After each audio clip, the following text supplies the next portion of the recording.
E pa ćao drugari, dobrodošli u novi video. Kao što vidite na stolu brdo izuzetno kvalitetnog i dobrog hardvera. Naravno ROG u punom sjaju, s tim u vezi ovaj ovde Hyperion treba doživi jedan upgrade. Naravno partner EK Waterblocks je ovaj put poslao novi CPU blok i GPU blok za ovu Astral 5080 kartu. Najnoviji proizvodi kompanije LM Tek. Ubacujem novi hardver, povezujem svu vodu, ubacujem i novo Thor treće generacije napajanje kako bi ovo bilo high-end mašina danjačnice, znači sve najnovije. Imate specifikaciju hardvera u potpisu i na kraju finalni video kako je mašina ispala. Ubacujemo opet crvenu tečnost, znači dalje sve to ROG fazon. Idemo!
E pa drugari, red je bio da nastavimo sa projektom Hyperion.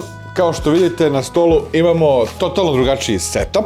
AMD ploča, BTF edition, napokon stigla, tako da tu je i procesor, X3D, bacam se na ugradnju, sve prebacujemo ovaj blok sa Intel ploče na AMD i opet vraćamo sve unutra. Zašto je ovo tako? Pa imao sam neka neslaganja kakva nisam planirao, jel te, dugo sam čekao da stigne ova ploča, ali napokon, kao što vidite, vrhunsko parče hardvera je opet tu, ništa ni bolja ni lošija nego ova ovde, ali rešili smo da idemo na AMD. Hvala kancelariji na podršci i bacam se na instalaciju procesora i svega ostalog potrebno da ovo radi. Naravno ugrađujemo u kućište i vodicu i sve. Akcija!